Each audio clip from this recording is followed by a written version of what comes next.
Hello, welcome data. കഴിഞ്ഞ വീഡിയോയിൽ ഞാൻ പറഞ്ഞില്ലായിരുന്നു ഈ മെയ് മാസം മൊത്തം ഫംഗ്ഷനോട് ഫംഗ്ഷനാണ്. അത് കല്യാണം കഴിഞ്ഞിട്ടുള്ള 2 ദിവസം കഴിഞ്ഞിട്ടാണ് ഈ ഫംഗ്ഷൻ വന്നത്. ഇത് മാമൻ്റെ മോൻ്റെ വീടിൻ്റെ പാലുകാച്ച രാവിലെ ആയിരുന്നെങ്കിലും ഞങ്ങൾക്ക് ഉള്ള സമയം വൈകുന്നേരം ചെല്ലാനാണ് പറഞ്ഞിരിക്കുന്നത്. അതുകൊണ്ട് തന്നെ വളരെ വേണ്ടപ്പെട്ടവർ മാത്രമേ രാവിലെ ഉണ്ടായിരുന്നുള്ളൂ. ബാക്കി റിലേറ്റീവ്സ് എല്ലാം വൈകുന്നേരത്തായിരുന്നു.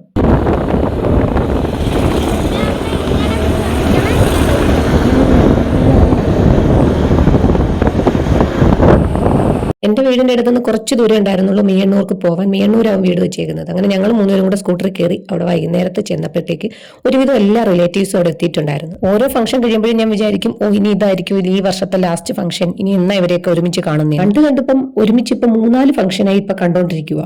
ഈ വീഡിയോ റെക്കോർഡ് ചെയ്ത് അപ്ലോഡ് ചെയ്യുമ്പോഴത്തേക്ക് ഫംഗ്ഷൻ എല്ലാം കഴിഞ്ഞ് സ്കൂളും തുറന്ന് ചെറിയും കുത്തി വീട്ടിയിരിക്കുന്ന സമയത്താണ് ഞാനിപ്പം അപ്ലോഡ് ചെയ്തിരുന്നത്. ശരിക്കും പറഞ്ഞാൽ ഇതിപ്പം വെച്ച വീടല്ല, ഒരു വീട് വാങ്ങിച്ചിട്ട് കുറച്ച് റിനോവേഷനും ഇന്റീരിയർ ഒക്കെ ചെയ്ത് ഒരു പാലുകാച്ച് നടത്തും. ഇപ്പം ശരിക്കും എൻ്റെ അഭിപ്രായത്തിൽ പറയുകയാണെങ്കിൽ അങ്ങനെ ചെയ്യുന്നതിനേക്കാളും എനിക്ക് യോജിപ്പില്ല. കാരണം നമ്മളായിട്ട് സ്വന്തമായിട്ടൊരു ഡിസൈനിൽ നമ്മൾ തന്നെ ഒരു വീട് വെക്കുന്നതിനോടാണ് എനിക്കെപ്പോഴും യോജിപ്പ്. അതെന്താന്ന് വെച്ചാൽ ആ വീടിന്റെ ഓരോ മുക്കിലും മൂലയിലും അന്നേരം നമ്മൾ ജീവൻ വെപ്പിച്ചതുപോലെ ഇരിക്കും. അതൊക്കെ അവിടെ ഇരിക്കട്ടെ, അതൊക്കെ ഓരോരുത്തരുടെ സൗകര്യത്തിനനുസരിച്ച് ചെയ്യാൻ പറ്റും. എല്ലാം നമ്മുടെ ഇഷ്ടങ്ങളൊന്നും സാധിച്ചെടുക്കാൻ പറ്റത്തില്ലല്ലോ. അങ്ങനെ ഞങ്ങൾ കുറേ നേരം ആയപ്പോഴത്തേക്ക് കുറേ റിലേറ്റീവ്സ് വരുന്നുണ്ട്, കുറച്ച് പേര് പോകുന്നുണ്ട്. അങ്ങനെ എല്ലാവരെയും കൂടെ പിന്നെയും കാണാൻ പറ്റിയ ഒരു ദിവസമായി മാറി. എന്തായാലും ഞാൻ പോയി കുറേ കഴിഞ്ഞ് സന്ധ്യയായിട്ട് അവിടെ നിന്ന് ഇറങ്ങിയത്. കാര്യം എനിക്ക് ഇനിയും കാണാൻ വേണ്ടി വേറെ റിലേറ്റീവ്സും വരാനുണ്ടായിരുന്നു. അതായത് കഴിഞ്ഞ ദിവസം കല്യാണം കഴിഞ്ഞ വീട്ടിലെ എൻ്റെ വലിയമ്മച്ചിയുടെ വീടാ, അവിടുത്തെ അവരൊന്നും എത്തിയിട്ടില്ലായിരുന്നു. അവരും കൂടെ എത്തിയിട്ടേ ഞാൻ പിന്നെ ഇറങ്ങിയുള്ളൂ. അപ്പോഴേക്കും എൻ്റെ വീട്ടുകാരും കുറച്ച് പേരൊക്കെ എല്ലാവരും പോയി കഴിഞ്ഞിട്ടുണ്ടായിരുന്നു. ഒരു ചെറിയ കുടുംബം വളർന്ന് വലുതായി അത് കുറച്ച് എക്സ്റ്റാബ്ലിഷ് ആയി വീണ്ടും കുടുംബങ്ങൾ വീണ്ടും കൂടി വന്നു കഴിയുമ്പോഴത്തേക്ക് പിന്നെ ഈ ഒത്തുകൂടലൊക്കെ ഇതുപോലുള്ളൊരു ഫംഗ്ഷനോ എന്തെങ്കിലും വരണം. പണ്ടൊക്കെ ആണെങ്കിൽ എൻ്റെ കുട്ടിക്കാലത്തൊക്കെ എന്ന് പറഞ്ഞാൽ ഓണത്തിനൊക്കെ എല്ലാ റിലേറ്റീവ്സും ഒത്തുകൂടുമായിരുന്നു. ഇപ്പം അങ്ങനെ ഒരു പരിപാടി ഇല്ലാത്തതുകൊണ്ട് ആരെയും അങ്ങനെ കാണാറുമില്ല, വിളിക്കാറുമില്ല. പക്ഷേ ഇതുപോലെ എന്തെങ്കിലും ഫംഗ്ഷൻ എന്തെങ്കിലും വരുമ്പോഴാണ് എല്ലാവരെയൊക്കെ ഒന്ന് കാണാൻ പറ്റുന്നത് തന്നെ. ഞാൻ നേരത്തെ പറഞ്ഞ പോലെ കുടുംബങ്ങൾ വലുതായി ആളുകളുടെ എണ്ണം കൂടുന്നത് പോലെ തന്നെ ഇതിൽ നിന്ന് ആളുകളുടെ എണ്ണം കുറയുകയും ചെയ്യും. എല്ലാ റിലേറ്റീവ്സ് ഒത്തുകൂടേണ്ട ഫംഗ്ഷൻ വരുമ്പോൾ കൊഴിഞ്ഞുപോയ കുറച്ച് ആൾക്കാരുണ്ടാവും. ആളുകളുടെ എണ്ണം കൂടുന്തോറും ആളുകളുടെ എണ്ണം കുറയുകയും ചെയ്യുന്നുണ്ട് കേട്ടോ. അത് നമ്മൾ ഈ ഒറ്റ ഫ്രെയിമിൽ പിന്നെ നമ്മൾ ഈ വീഡിയോസ് എടുത്ത് നോക്കുമ്പോഴാട്ടോ വല്ലാത്തൊരു മിസ്സിങ് തോന്നുന്നത്. കാണാൻ നല്ല ചന്തമുള്ള ഒരു പൂച്ചയും അത്ര സുന്ദരനല്ലാത്തൊരു പട്ടിയും കൂടെ തമ്മിൽ കണ്ണും നോക്കിക്കൊണ്ടിരിപ്പുണ്ടായിരുന്നു കേട്ടോ. അത് കണ്ടിട്ട് തീരെ സഹിക്കാത്ത ആര് വന്നതിനെ ഓടിച്ചും കളയുന്നുണ്ട്. ഇവർക്കധികം ഇരിക്കാനൊന്നും വയ്യാത്തതുകൊണ്ട് ഇവർ കുറച്ച് നേരത്തെ അങ്ങ് ഇറങ്ങി. കുറച്ച് ദൂരം പോകാനും ഉണ്ട്. പണ്ട് ഞാൻ രഹസ്യമായി വീഡിയോ പിടിച്ചോണ്ടിരുന്ന ഞാനിപ്പോ പരസ്യമായി വീഡിയോ പിടിക്കാൻ തുടങ്ങി. വീണ്ടും ഞാൻ ഓരോ മാസം കഴിയുന്നതോറും ഞാൻ റീസ്റ്റാർട്ട് ചെയ്യും. അത് കണ്ടിട്ടാണ് അവൾ ചോദിക്കുന്നത് വീണ്ടും റീസ്റ്റാർട്ട് ചെയ്തോന്ന്. കാര്യം ഇടയ്ക്കിടയ്ക്ക് ഞാനിത് ഈ ചാനലിൽ ഇടാറുണ്ടല്ലോ, റീസ്റ്റാർട്ട് മൈ ചാനൽ എന്ന് പറഞ്ഞത്. അതിനുശേഷം എനിക്ക് വരുന്ന കളിയാക്കലുകളാണിത്. പണ്ട് കല്യാണം കഴിച്ച ന്യൂലി കപ്പിൾസ് ഇരുന്ന് കഴിക്കാൻ തുടങ്ങി. എൻ്റെ മാമൻ്റെ മോനും വൈഫുമാണ്. അങ്ങനെ ഓരോരുത്തരായി ഞങ്ങളും ഒക്കെ പോയി കഴിക്കാനായിട്ടിരുന്നു. പൊറോട്ട ഉണ്ടായിരുന്നു, റൈസ് ഉണ്ടായിരുന്നു. കുറച്ച് ദിവസമായിട്ട് ഇതൊക്കെ തന്നെ കാണുന്നത് കൊണ്ട് അങ്ങനെ വലിയ ആക്രാന്തം ഒന്നും തോന്നിയില്ല. അത് മാത്രമല്ല, ഞാൻ എന്നെ തന്നെ പറഞ്ഞ് പഠിപ്പിച്ചുകൊണ്ടിരിക്കുകയാണ്, മോളെ നീ വല്ലാണ്ട് അങ്ങ് വളർന്നു പോകുന്നു, ഇനി അധികം വളർച്ച വേണ്ടാന്ന്. സത്യം പറഞ്ഞ ഡയറ്റ് ഒന്നും അറിയാതെ, ഡയറ്റും അറിയരുത് ഞാനും അറിയരുത്, അങ്ങനെ ഡയറ്റ് എടുക്കാനേ പറ്റൂ. കാര്യം ഡയറ്റ് എഴുതി കാണിക്കുന്നതിന് മുമ്പേ എനിക്ക് ഭയങ്കര വിശപ്പ് തുടങ്ങും ഇപ്പം. പിന്നെ ഒരു കാര്യമുണ്ട്, ഇത്രയും നാൾ അങ്ങനെ ആയിരുന്നെങ്കിലും കഴിഞ്ഞ കല്യാണത്തിന് സാരി ഉടുത്തതിന് ശേഷം തൊട്ട് ഞാൻ അല്പം ഡെസ്പാണ് ഗൈസ്. എനിക്ക് പറ്റത്തില്ല, എനിക്ക് എന്നെ കണ്ടിട്ട് തീരെ ഇഷ്ടപ്പെടുന്നില്ല. അതുകൊണ്ട് എന്തായാലും ഈ ഡയറ്റ് ഞാൻ കൺട്രോളിൽ തന്നെ ആയിരിക്കും എൻ്റെ ഫുഡ് എന്നുള്ളത് ഞാൻ തീരുമാനിച്ചിരിക്കുകയാണ്. എന്നാലും മനുഷ്യനല്ലേ പിള്ളേ, ചിലപ്പോൾ കയ്യിൽ നിന്നൊക്കെ പോകും. അത് മാത്രമല്ല, കൊച്ചു മക്കളൊക്കെയാണ് നമുക്കുള്ളതെങ്കിൽ അവർക്കുള്ള സ്നാക്സും പിന്നെ അവർ കഴിക്കുന്ന ബാക്കിയും ഇതൊക്കെ വരുന്നതാണ് ഏറ്റവും പ്രശ്നം വരുന്നത്. ഇപ്പം തന്നെ ഞാൻ ആദ്യം ഒരു കോൺ മാത്രം വാങ്ങിച്ച് കഴിക്കാമെന്ന് വിചാരിച്ചിരുന്നതാണ്.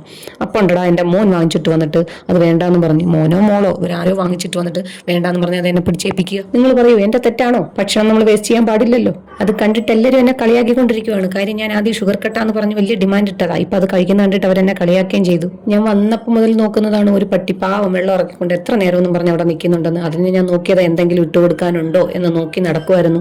ഈ വേസ്റ്റ് ബിന്നിൽ കൈയിടാനുള്ള മടി കൊണ്ട് ഞാൻ കഴിച്ചുകൊണ്ടിരുന്നവരുടെ പാത്രത്തിൽ നിന്ന് കുറച്ച് വേസ്റ്റ് എടുത്തുകൊണ്ടൊന്ന് ഇട്ട് കൊടുക്കുക. അതിനും കുറച്ച് കളിയാക്കലൊക്കെ എനിക്ക് കിട്ടി. അതിട്ടിട്ട് തിരിച്ച് നടന്നപ്പോൾ ആൾക്കാർ പറയുന്നത് അവിടെ മാത്രമല്ല അപ്പുറത്തെ സൈഡിൽ വേറെയും കുറേ പട്ടികൾ അവിടെ വരിയായിട്ട് നിൽപ്പുണ്ട്, നീ അതിനെല്ലാം കൊണ്ടുപോയി കൊടുക്കാൻ. ഞാനും സത്യത്തെ അത് ശ്രദ്ധിച്ചില്ലായിരുന്നു, ഞാൻ ഇതിനെ മാത്രമേ കണ്ടിട്ടുള്ളായിരുന്നു. പിന്നെയും ഞാൻ പോയി പിന്നെ കുറച്ചുകൂടെ ഒരു ടിഷ്യൂ പേപ്പർ എടുത്ത് പിന്നെയും ഞാൻ കുറച്ചുകൂടെ കഴിച്ചുകൊണ്ടിരുന്നവരുടെ പാത്രത്തിൽ നിന്ന് കുറച്ച് വേസ്റ്റുകളും കൂടെ പറക്കൊണ്ട് വന്നു. അവർ ചോദിക്കുന്നുണ്ടായിരുന്നു ഈ വേസ്റ്റ് പറക്കുന്ന എന്തിനാന്ന്. ഞാൻ പിന്നെയും പോയി കുറച്ച് വേസ്റ്റ് അവരെ നിന്ന് വാങ്ങിച്ചുകൊണ്ട് വന്നിട്ട് അതിന് കൊടുത്തിട്ടുണ്ടായിരുന്നു. ഇതൊക്കെ കാണുമ്പോൾ നിങ്ങൾ വിചാരിക്കും ഞാൻ ഭയങ്കര മൃഗസ്നേഹിയാണോ എന്ന്. അങ്ങനെയല്ല, ചില പട്ടികളെയൊക്കെ കാണുമ്പോഴത്തേക്കോ അല്ലെങ്കിൽ പൂച്ചകളെ കാണുമ്പോഴത്തേക്കും നമുക്കൊരു പ്രത്യേക അട്രാക്ഷനോ സ്നേഹമോ ഒക്കെ തോന്നില്ല. അതിങ്ങനെ നോക്കിക്കൊണ്ട് നിൽക്കുമ്പോൾ കാണുന്ന ഒരു വിഷമം അത്രേ ഉള്ളൂ. അല്ലാതെ ചിലപ്പോൾ നമ്മൾ റോഡിലൊക്കെ പട്ടി പോകുമ്പോൾ എനിക്ക് ഭയങ്കര പേടിയാണ് കേട്ടോ. അല്ലാതെ ഇങ്ങനെ നോക്കിക്കൊണ്ട് നമ്മളെ തന്നെ ദയനീയമായി നോക്കിക്കൊണ്ടിരിക്കുന്ന കാണുമ്പോൾ ഒരു വിഷമം വരും. ശരിക്കും ക്യാമറ പിടിച്ച് നടക്കുന്നത് ഒരു വേർഡായിട്ടുള്ള ഒരു പരിപാടിയാണ് കേട്ടോ. അവൾ എന്നെ കളിയാക്കുവാണ്, എല്ലാവരും എന്നെ കളിയാക്കുന്നുണ്ട്. കളിയാക്കാത്ത ഗണത്തിൽപ്പെടുന്നത് ഇത്തിരി ഇല്ലാത്ത കുഞ്ഞുങ്ങൾ മാത്രം ഉള്ളൂ എന്ന് തോന്നുന്നു കേട്ടോ. അത് വേറെ ഒന്നും കൊണ്ടല്ല, അവൻ സംസാരിക്കാറായെങ്കിൽ ചിലപ്പോൾ അവനും എന്നെ തല്ലിയാണ്. ഉണ്ടല്ലോ ഉണ്ടല്ലോ. ഞാനൊരു സെൽഫ് മോട്ടിവേഷൻ നടത്തി ഇപ്പൊ എന്റെ തൊലിയുടെ കട്ടി കുറേശ്ശെ കൂടുന്നുണ്ട് ഈ കാര്യങ്ങളിൽ. അതുകൊണ്ട് എനിക്ക് വലിയ കുഴപ്പമില്ലാണ്ട് ഇപ്പൊ പറ്റുന്നു. ചെയ്യുന്നത് തെറ്റില്ലെങ്കിൽ പിന്നെ എന്തിനാ നമ്മൾ പേടിക്കുന്നതെന്ന് കാണിക്കുന്നതും. ഞാൻ ഇപ്പോഴാണ് ഒരു കാര്യം ശ്രദ്ധിച്ചത്, മിക്ക കപ്പിൾസും ഒരുമിച്ചിരുന്ന ഭക്ഷണം കഴിച്ചത്. ഞാൻ നേരത്തെ അവരെ മാത്രമേ പറഞ്ഞത് ന്യൂലി കപ്പിൾസ് എന്ന്. അല്ല കേട്ടോ, മിക്കവരും അങ്ങനെയാണ്. അങ്ങനെ അല്ലാത്ത ഒരാളായതുകൊണ്ടായിരിക്കും എനിക്ക് അങ്ങനെ തോന്നുന്നത്. അല്ല, ഞാൻ മാത്രമല്ല, എന്റെ ചേട്ടനും അങ്ങനെ തന്നെയാണ്. ഞങ്ങൾക്ക് ആരുടെയെങ്കിലൊക്കെ കൂടെ ഇരുന്ന് കഴിച്ചാൽ മതി എന്നേ ഉള്ളൂ എന്ന് തോന്നുന്നു. രണ്ടുപേരും അങ്ങനെ ആയത് ഭാഗ്യം, അല്ലെങ്കിൽ പരാതിയായി പോയാന്. ഇനി ഇത്രയൊക്കെ ആയ സ്ഥിതിക്ക് രാവിലെ പാല് കാച്ചി നടന്നെടുത്തോട്ട് എത്തിനോട്ടാവാന്ന് കരുതി ഞാൻ അകത്തോട്ട് കയറി വന്ന് അടുക്കള കാണാൻ വേണ്ടി കയറി വന്നതാ. അങ്ങനെ ഷൂട്ട് ചെയ്ത് തിരിഞ്ഞു നോക്കിയപ്പോണ്ടാ ഞാൻ പേടിച്ചു പോയി. എന്റെ പുറകിൽ ഗൃഹനാഥൻ നിൽക്കുന്നു. വീട്ടുടമസ്ഥന്റെ മുഖം കാണിക്കട്ടെ. അങ്ങനെ ഞാൻ അടുക്കളയൊക്കെ കണ്ട് പുറത്തോട്ടിറങ്ങി. ഗ്രീൻ ഹൗസ് എന്ന് പറയുന്ന പോലെ ഗ്രീൻ കിച്ചൺ ആണെന്ന് തോന്നുന്നു ഇവർ ഉദ്ദേശിച്ചത്. എന്തായാലും കൊള്ളാൻ നൈസ് ആയിട്ടുണ്ട്. അല്ലെങ്കിൽ തന്നെ പാലേച്ച് വിളിക്കാൻ വന്നപ്പോഴേ ഇവരൊന്ന് സൂചിപ്പിച്ചായിരുന്നു പച്ചയാണ് വീടെന്ന്. അതായത് കാണുന്നവർ പറയണം ഞങ്ങളൊന്ന് പച്ച പിടിച്ചെന്ന്. എന്തായാലും ഗൃഹനാഥനും എല്ലാവിധ ആശംസകളും. നന്നായിട്ട് പച്ച പിടിക്കാൻ ആശംസിക്കുന്നു. അങ്ങനെ അത് പച്ച പിടിച്ച വീടൊക്കെ കണ്ട് ഞങ്ങൾ നേരെ പിന്നെ പുറത്തോട്ടിറങ്ങി. ഇനി നേരെ ഞങ്ങൾക്ക് പോകേണ്ടത് വേറെ അങ്ങോട്ടും അല്ല, ഈ തിന്നതെല്ലാം നമുക്ക് കുത്തിക്കളയുന്നതിന് പകരം പല്ല് തന്നെ അങ്ങ് എടുത്ത് കളയാമെന്ന് വിചാരിച്ചു. അച്ചുവിന്റെ പല്ലെടുക്കേണ്ട ദിവസമാണ്. നേരെ ഡെന്റൽ ഹോസ്പിറ്റലിലോട്ട് പോയി അടച്ചു കാണുമെന്ന് കരുതിയാണ് ഓടിച്ചെന്നത്.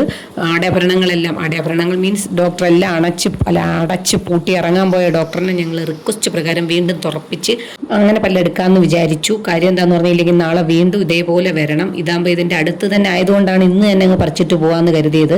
ഡോക്ടർ പല്ല് പറിക്കുന്ന നേരം കൊണ്ട് ഇവൻ ഈ ഹോസ്പിറ്റലിൽ തന്നെ എല്ലാം പറിച്ചു മാറ്റുമെന്നാണ് തോന്നുന്നു. എല്ലാം അടച്ചുപൂട്ടി വെച്ച ഡോക്ടറിന് വീണ്ടും ഒന്നും സെറ്റ് ചെയ്യാൻ കുറച്ച് സമയം വേണമായിരുന്നു. അങ്ങനെ ഞങ്ങൾ കുറച്ചു നേരം അവിടെ വെയിറ്റ് ചെയ്ത് നിന്ന് അതിനുശേഷം ഡോക്ടർ വിളിച്ച് പിന്നെ നേരെ അകത്തോട്ട്. ഈ പല്ല് എളുപ്പം പിടിച്ചാൽ പോരുന്നതുകൊണ്ടാണ് ഡോക്ടർ തന്നെ സമ്മതിച്ചത് ഇന്ന് തന്നെ എടുക്കാമെന്ന്. കാരണം ഇത് കേടായിട്ട് പറിക്കുന്ന പല്ലൊന്നുമല്ല, ഇവളുടെ പല്ലിൽ കമ്പി ഇടുന്നുണ്ടല്ലോ. അപ്പം അതിന് വേണ്ടിയിട്ട് എടുക്കുന്ന 2 പല്ല് കഴിഞ്ഞ ദിവസം എടുത്തു. ഇനി 2 പല്ലും കൂടെ എടുക്കാനുള്ളത് കുറേ ദിവസമായിട്ട് ഇങ്ങനെ ടൈം പോയിക്കൊണ്ടേ ഇരിക്കുക. അവസാനം ഡോക്ടർ വിളിച്ച് വഴക്ക് പറയേണ്ടി വന്നു. ഇവള് പോകത്തില്ല, ഓരോ ദിവസം ഓരോ ഫംഗ്ഷൻ, പിറ്റേന്ന് ഫംഗ്ഷൻ ഇങ്ങനെ വെച്ച് നീട്ടി എന്തായാലും എടുക്കാം. ഇനി നാളെ സത്യത്തിൽ ഫംഗ്ഷനൊക്കെ ഉണ്ട്. ഞാൻ വിചാരിച്ചു കുറച്ച് കഴിച്ചാൽ മതി, എന്തായാലും അതങ്ങ് എടുത്തേക്കാം. ഇനി 2 ദിവസത്തോടെ കഴിഞ്ഞ് സ്കൂൾ തുറക്കുമല്ലോ. പിന്നെ ഇനി നമുക്ക് അന്നേരം പിന്നെ ആ സ്കൂൾ തുറന്നതിന്റെ പേരിൽ വല്ലപ്പം മുങ്ങും. ഇവള് പല്ലെടുക്കാനും എല്ലാത്തിനും അടങ്ങിയിരിക്കുന്ന എന്താന്ന് പറഞ്ഞാൽ ഇവളുടെ സ്വന്തം ഇഷ്ടത്തിന് പല്ലി കമ്പി ഇടുന്നതും എല്ലാം ഇവളുടെ സ്വന്തം ഇഷ്ടമായതുകൊണ്ടാണ് ആ പ്രശ്നം ഇല്ലാതെ ഇവള് ഇരിക്കുന്നത്. കാരണം ഇവക്ക് പല്ല് അങ്ങനെ ഇരിക്കുന്നു പറഞ്ഞ് ഇവള് വാ തുറക്കത്തില്ലായിരുന്നു, ചിരിക്കത്തില്ലായിരുന്നു. അങ്ങനെ 10th എക്സാം കഴിയുന്നതുവരെ വെയിറ്റ് ചെയ്ത് അതിനുശേഷം ഇപ്പൊ പല്ലിക്കമ്പി ഇടാൻ കൊണ്ടുവന്നു. അതുകൊണ്ടാണ് ഇങ്ങനെ അടങ്ങി ഇരുന്ന് കൊടുക്കുന്നത്. ഇല്ലെങ്കിൽ ഇയാൾ വിളിച്ചാൽ വരുത്തൊന്നും ഇല്ലായിരുന്നു. സ്വന്തം ആഗ്രഹപ്രകാരം ചെയ്യുന്നതുകൊണ്ട് എത്ര ക്ഷമയോടെ കാത്തിരിക്കുന്നതെന്ന് നോക്കണേ. അതെന്താ ഞാൻ അങ്ങനെ പറഞ്ഞെന്ന് പറഞ്ഞാൽ മുമ്പ് ചെവിക്കായ എടുക്കാൻ വേണ്ടി ഹോസ്പിറ്റലിൽ കൊണ്ടുപോകണം. അപ്പൊ കൊണ്ടുപോകുന്ന സമയത്ത് ഇവൾ അടങ്ങിയിരിക്കത്തില്ല, ഭയങ്കര നിലവിളിയായിരിക്കും വിളിക്കുന്നത്. ഇപ്പൊ അവളുടെ ഒരു ക്ഷമ കണ്ട് ഞാൻ ഇങ്ങനെ ആലോചിക്കുമായിരുന്നത് ഇവളുടെ ഇഷ്ടത്തിന് പോയതുകൊണ്ടാണല്ലോ ഇവളിങ്ങനെ ഈ അടങ്ങിയിരിക്കുന്നതെന്ന്. കുറച്ചു നേരം മുമ്പ് ചിക്കൻ കടിച്ചു പറിച്ച 2 പല്ല് കിടക്കണ കിടപ്പ് കണ്ടോ. അങ്ങനെ ഒരു ഉപദ്രവം ചെയ്യാത്ത 2 പല്ലിനെയും പറിച്ച് കളഞ്ഞിട്ട് ഞങ്ങൾ നേരെ വീട്ടിലോട്ട് പോയിറങ്ങിയപ്പോഴത്തേക്ക് ഈ വർഷത്തെ ലാസ്റ്റ് ഉത്സവമാണെന്ന് തോന്നുന്നു. ലാസ്റ്റ് ഉത്സവം മുഖത്തലിയാണെന്നാണ് ഞാൻ വിചാരിച്ചു വെച്ചിരുന്നത്. എന്തായാലും ഞങ്ങൾ അന്ന് ഇവിടെ നിന്ന് ഇറങ്ങുമ്പോൾ ഏതോ ഒരു ചെറിയ അമ്പലത്തിലെ ഉത്സവമാണെന്ന് തോന്നുന്നു കേട്ടോ. ഇത് ഏതാണെന്ന് എനിക്ക് മനസ്സിലായില്ല. ആകമൊത്തം രാത്രി ആയായിരുന്നല്ലോ. അങ്ങനെ ഒരു ആനയൊക്കെ ഉണ്ടായിരുന്നു. അതെല്ലാം കണ്ടിങ്ങനെ പോകുമ്പോഴത്തേക്ക് സൈക്കിളിൽ ഒരു ബലൂൺ ചേട്ടൻ നിൽക്കുന്നുണ്ട്. അപ്പം മോൻ അപ്പോഴും ബലൂൺ വേണം. ആ ചേട്ടനാണെങ്കിൽ ലാസ്റ്റ് ഉത്സവം എന്നും പറഞ്ഞിട്ട് ഒരു ബലൂൺ കൂടെ